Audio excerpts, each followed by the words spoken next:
السلام علیکم ورحمۃ اللہ تعالی وبرکاتہ۔ جامعہ رضویہ منظر اسلام کی یوٹیوب چینل ہم سبق درس نظامی میں آپ کا خیر مقدم ہے۔ آپ کے لیے ایک اہم خوشخبری، جو طلباء اور طالبات کسی مجبوری کے پیش نظر مدارس میں پڑھنے سے قاصر ہیں، وہ اب آن لائن گھر بیٹھے عالمہ کورس کر سکتے ہیں، وہ بھی صرف 6 سال میں۔ تفصیل کے لیے رابطہ کریں 9897273870 پر۔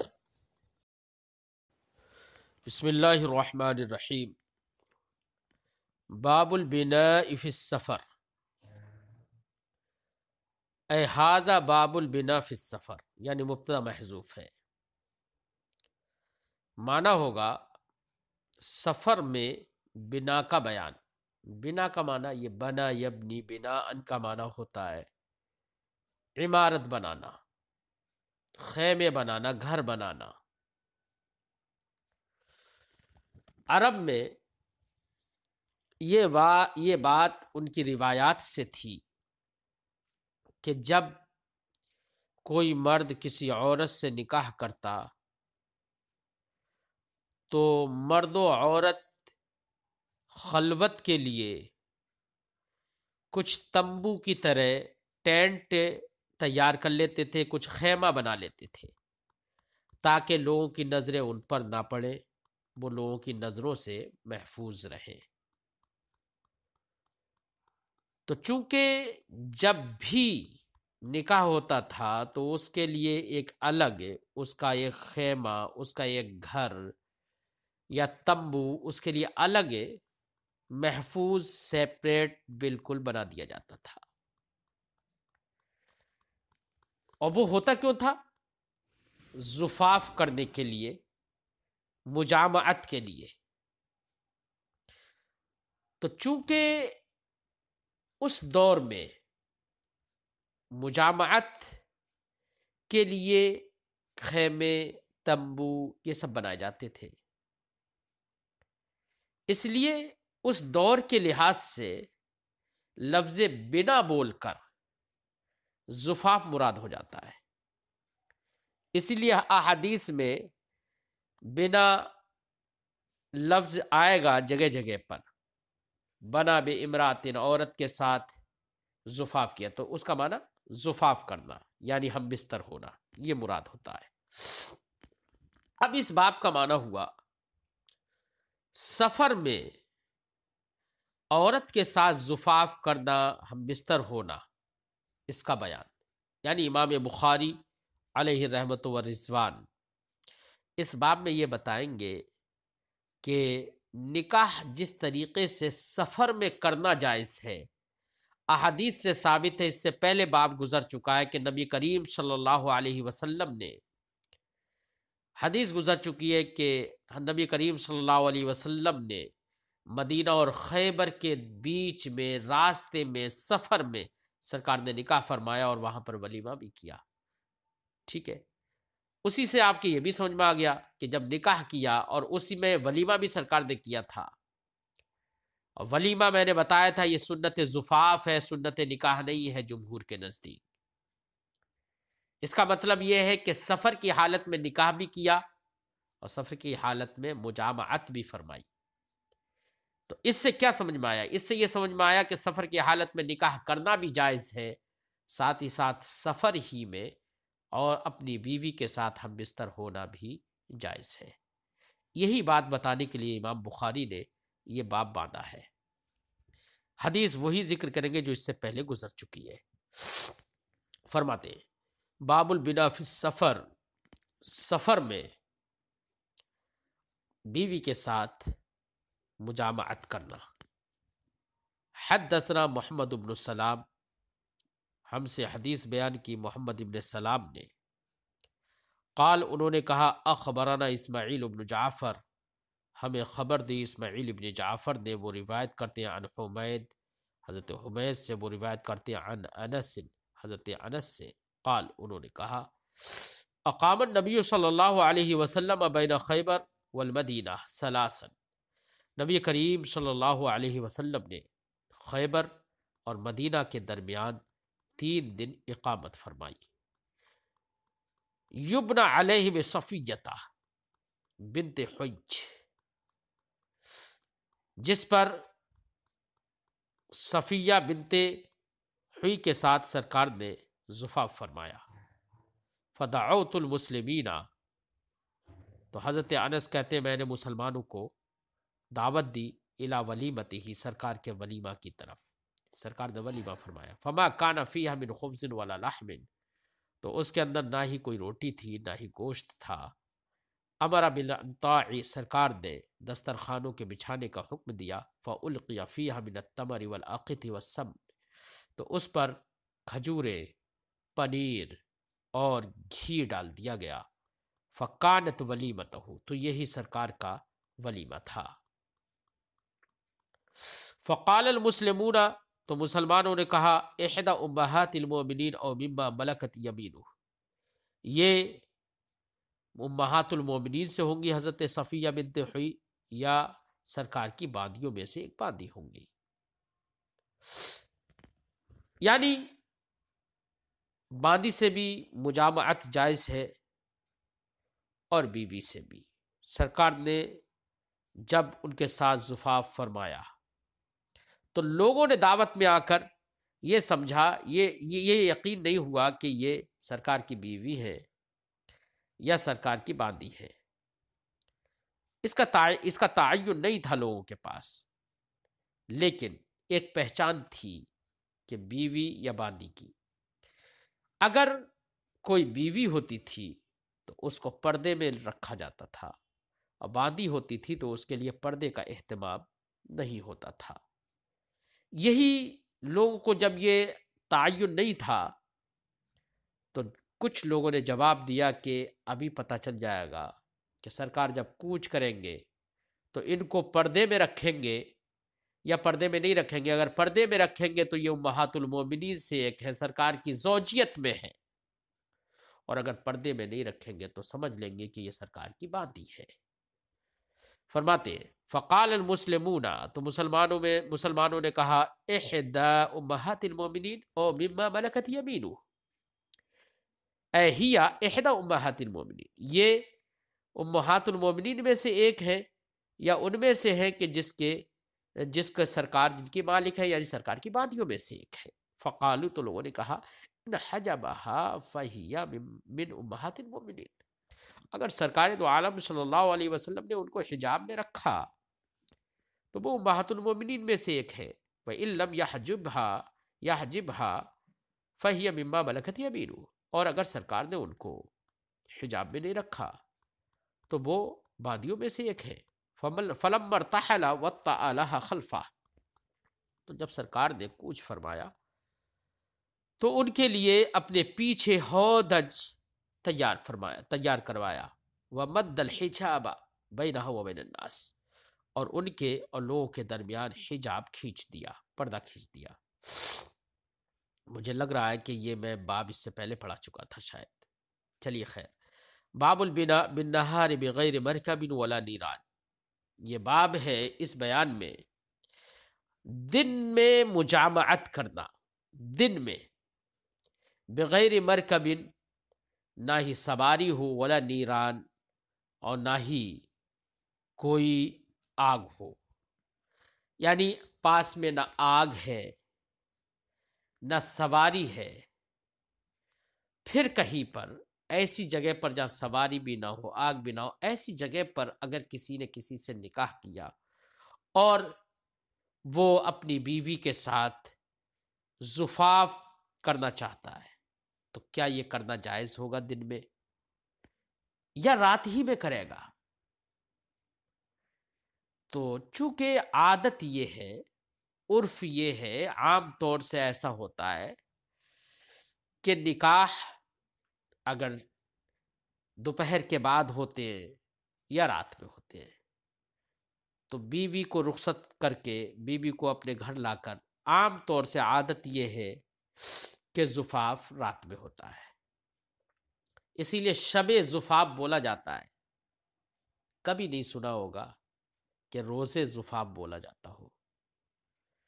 عادت چونکہ وہ ہے، اب اس عادت کے پیش نظر کہیں لوگ یہ نہ سمجھ لے کہ زفاف صرف اور صرف رات میں ہوتا ہے، دن میں نہیں ہوتا، یہ نہ سمجھ لے۔ اس پیدا ہونے والے وہم کو دور کرنے کے لیے امام بخاری نے یہاں پر یہ باب باندھا، جس سے یہ درس دیا، یہ سبق دیا کہ زفاف دن میں بھی جائز ہے۔ فرماتے امام بخاری باب البنا بالنہار، دن میں زفاف کرنے کا بیان، بغیر مرکب، بغیر سواری کے، ولا نیران، اور بغیر آگ کے۔ حدثنی فروۃ بن ابی المغراء، مجھ سے حدیث بیان کی فروہ ابن ابی المغراء نے،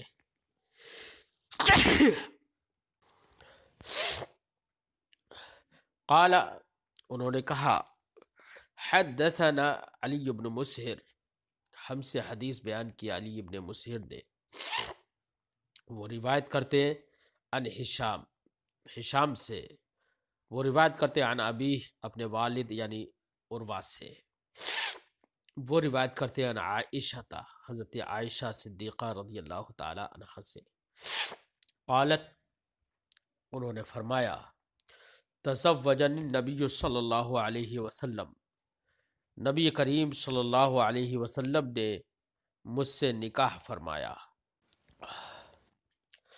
قالت، حضرت عائشہ رضی اللہ تعالی عنہا نے فرمایا، تزوجنی النبی صلی اللہ علیہ وسلم، نبی کریم صلی اللہ علیہ وسلم نے مجھ سے نکاح کیا، فأتتنی امی، تو میری ماں، جن کو ام رومان کہا جاتا ہے، حضرت عائشہ صدیقہ رضی اللہ تعالیٰ عنہ کی والدہ کا نام ام رومان ہے، فرماتی ہے فأتتنی امی، تو میری والدہ مجھ کو لے کر آئی۔ عام طور سے اس وقت میں ایسا رہا ہوگا کہ لڑکی کے گھر والے نکاح کے بعد، چونکہ رخصتی بعد میں ہوتی تھی عام طور سے، حضرت عائشہ صدیقہ رضی اللہ تعالیٰ عنہ کے نکاح کے بعد رخصتی 3 سال کے بعد تقریباً ہوئی، تو حضرت عائشہ صدیقہ رضی اللہ تعالیٰ عنہ کی والدہ ان کو سرکار کے حجرہ مبارکہ میں لے کر آئیں، رخصتی کرنے کے لیے، پہنچانے کے لیے۔ اس سے یہ پتہ چلتا ہے کہ دلہن کو رخصتی کے وقت رخصت کرنے کے لیے عورتوں کو رخصت کرنا چاہیے۔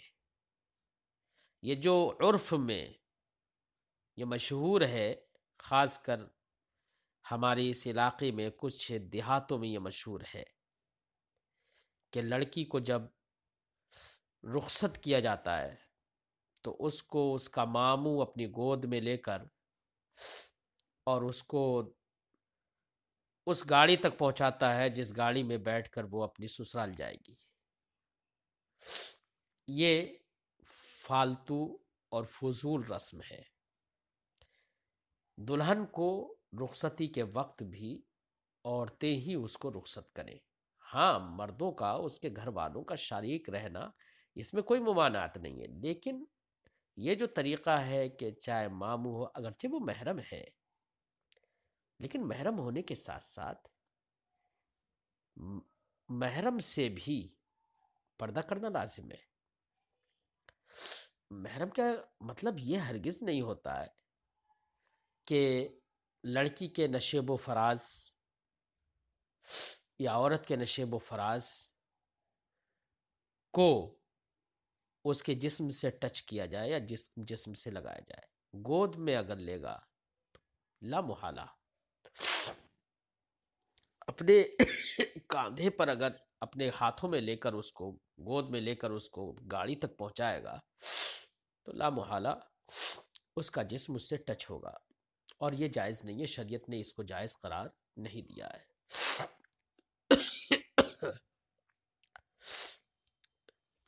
اس سے حدیث پاک سے سمجھ میں آتا ہے کہ عورتوں ہی کو یہ کام انجام دینا چاہیے۔ فرماتی ہیں فَأَتَتْنِي أُمِّي فَأَدْخَلَتْنِي الدَّارَ، تو میری والدہ مجھ کو لے کر آئیں، اور مجھے گھر میں داخل کر دیا. فلم یرعنی الا رسول اللہ صلی اللہ علیہ وسلم دوحن. یہاں پر فلم یرعنی اس کا معنی یہاں پر یہ ہے تو مجھے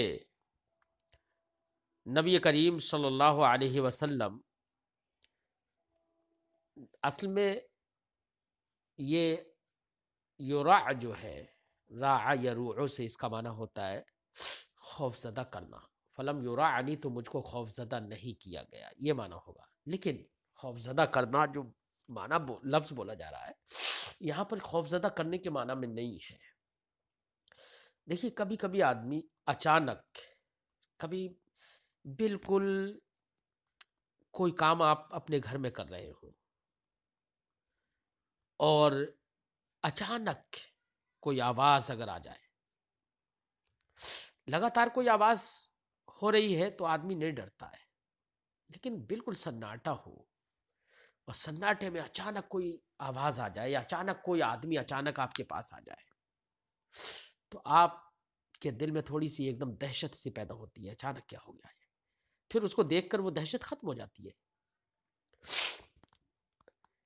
ایک دلہن جو ہوتی ہے وہ اس لفظ سے یہ معلوم ہوتا ہے کہ دلہنیں ہمیشہ اس طور سے اپنے سسرال میں جب جاتی ہیں تو وہ اس طور سے ہی جاتی ہیں کہ وہ کسی اور کو دیکھتی نہیں ہے، ان کے گھونگھٹ وغیرہ کھڑا رہتا ہے. اب اور دلہنوں کو کمرے میں رکھا جاتا ہے، شوہر کے کمرے میں پہنچایا جاتا ہے، تو اس سے یہ بھی سمجھ میں آتا ہے کہ وہاں پر اور کوئی ہوتا نہیں ہے. جب ہوتا نہیں ہے تو پھر اب اچانک کوئی آ جائے تو ایک طرح سے ہو سکتا ہے گھبراہٹ پیدا ہو.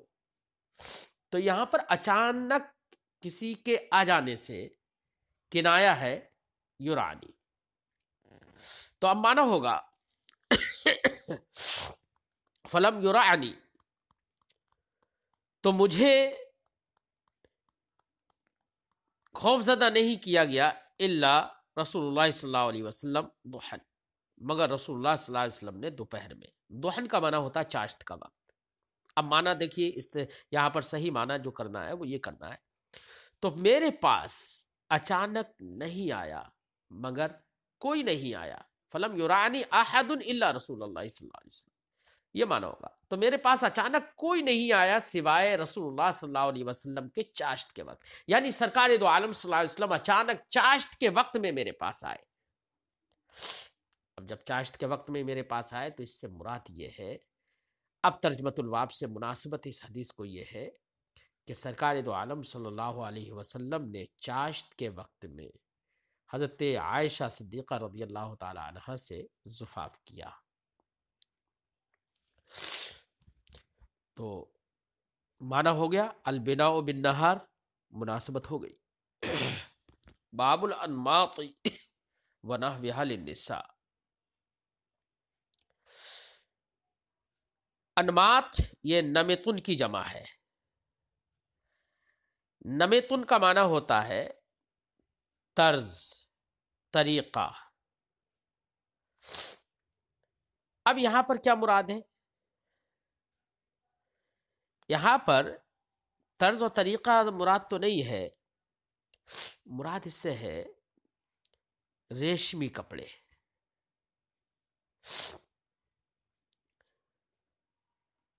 ریشمی کپڑے یعنی دلہن کے لیے ریشمی کپڑوں یا عورتوں کے لیے ریشمی کپڑوں کا ہونا یا ریشمی پردوں کا ہونا، یہ مراد ہے.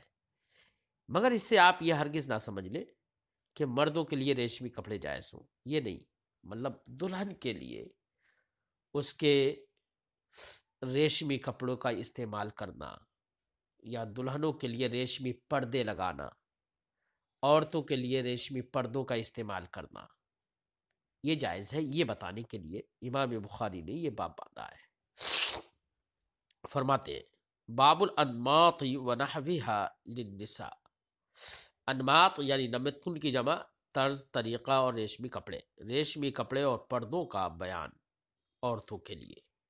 حدثنا قتیبہ بن سعید، ہم سے حدیث بیان کی قتیبہ ابن سعید نے، قال انہوں نے کہا حدثنا سفیان، ہم سے حدیث بیان کی سفیان نے، قال انہوں نے کہا حدثنا محمد بن المنکدر، ہم سے حدیث بیان کی محمد ابن منکدر نے، وہ روایت کرتے ہیں عن جابر بن عبداللہ سے،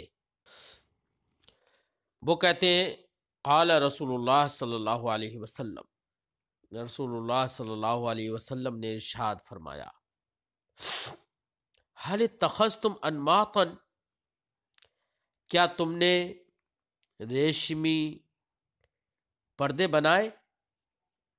قلت یا رسول اللہ، تو حضرت جابر بن عبداللہ کہتے ہیں میں نے کہا یا رسول اللہ، وَأَنَّ لَنَا أَنْمَاطٍ، اَنَّ من اینا کے معنی میں، اَنَّ لَنَا أَنْمَاطٍ، یا رسول اللہ ہمارے لیے ریشمی پردے کہاں سے ہوں گے؟ قال، تو سرکار نے فرمایا انہا ستکون، ریشمی پردے بھی عنقریب ہوں گے۔ مطلب کیا ہے؟ مطلب یہ ہے کہ سرکار دو عالم صلی اللہ علیہ وسلم نے دلہنوں کے لیے ریشمی پردوں کے لیے کہا کہ کیا تم نے ان کے لیے ریشمی پردے لگائے اپنی دلہنوں کے لیے؟ تو حضرت جابر بن عبداللہ انہوں نے کہا یا رسول اللہ، ہمارے پاس ہم غریب ہیں، اتنے پیسے نہیں ہیں کہ ہم ریشمی پردے لگا سکیں۔ تو سرکار نے فرمایا انہا ستکون، اب دیکھیے ریشمی پردوں سے سرکار نے منع نہیں فرمایا، بلکہ کیا فرمایا انہا ستکون، ان قریب ریشمی پردے بھی ہوں گے، یعنی اللہ رب العزت تمہیں وسعتیں عطا فرمائے گا، اور ان وسعتوں کے جب تم کو وسعتیں مل جائیں گی تو تمہارے اندر اتنی فراخی ہوگی، خوشحالی ہوگی کہ تم ریشمی پردے بھی لگاؤ گے۔ اب دیکھیے مقصد کیا ہے؟ مقصد یہ ہے کہ عورتوں کے لیے، دلہنوں کے لیے شادی ہو کر آ رہی ہیں تو ان کے لیے ریشمی پردے وغیرہ لگانا، ریشمی کپڑوں کا انتظام کرنا، یعنی خوبصورت سے خوبصورت اچھے انتظامات، اس کے رہائش کے اچھے انتظامات کرنا۔ اب ہمارے یہاں پر ریشمی کپڑے تو نہیں لگائے جاتے ہیں، ہمارے یہاں پر ریشمی پردے تو اس کے لیے نہیں ڈالے جاتے ہیں، ہاں ویسے گھروں میں تو ریشمی پردے نہیں، بہت بہت خوبصورت بھی پردے ڈالے جاتے ہیں، لیکن خاص بات یہاں پر یہ ہے کہ دلہن کی سیج سجانا، ہمارے یہاں پر سیج کہتے ہیں، یعنی اگر دلہن جب آتی ہے تو اس کے بیڈ کو طرح طرح سے آرائشوں سے، رعنائیوں سے اس کو سنوارا جاتا ہے، اس کے بیڈ کے چاروں طرف خوبصورت پھول، گلاب کے پھول اور طرح طرح کی خوبصورتیاں، آرائشیں کر دی جاتی ہیں، جس کو ہمارے یہاں پر سیج سجانا کہتے ہیں۔ تو دلہنوں کے لیے کیا جاتا ہے، پردے بھی لگائے جاتے ہیں جگہ جگہ، مطلب خوبصورتی کے لیے، تو وہ سیج سجانا جو کہتے ہیں نا، تو حدیث پاک سے اس کا کرنا، دلہنوں کے لیے یہ آرائشیں کرنا، یہ حدیث پاک سے ثابت ہے، سرکار نے منع نہیں فرمایا۔ اب ہمارے یہاں پر تو عام طور سے ہم نے بریلی شہر میں دیکھا ہے کہ عورتوں کے لیے، دلہنوں کے لیے ان کے بیڈ کو اس طریقے سے سجا دیا جاتا ہے کہ ہر چہار جانب سے پھولوں کی لڑیں لٹک رہی ہوتی ہے، سیج سجائی جاتی ہے، اس کے بیڈ پر بہت کچھ پھولوں کے ذریعے سے نقش و نگار کیا جاتا ہے تاکہ اس آئے اور اس کا دل لگے، خوشبو پھیلی ہوئی ہوتی ہے کمرے میں، گلاب کے پھولوں کی سیج سجا دی جاتی ہے۔ تو یہ سب اس حدیث پاک سے یہ باتیں ثابت ہوتی ہے۔ تو سرکار نے خاص کر بات کیا، ریشمی کپڑے سے یہاں پر منع نہیں فرمایا، بلکہ فرمایا انہا ستکون، یعنی ریشمی کپڑے، تو یہ منع نہیں فرمایا، یہ اقرار ہے، اور اقرار فرمانا کہ یہ ہے کہ سرکار دو عالم صلی اللہ علیہ وسلم نے اجازت دے دی ہے کہ ریشمی کپڑوں سے بھی ان کی سیج آپ سجا سکتی ہے۔ ایسے ہی اس سے ایک بات، سیج کا سجانا بھی سمجھ میں آ جاتا ہے، یہ بھی جائز ہے، یہ بھی سمجھ میں آ گیا، ورنہ سرکار دو عالم صلی اللہ علیہ وسلم یہاں پر منع فرما دیتے ہیں، ٹھیک ہے۔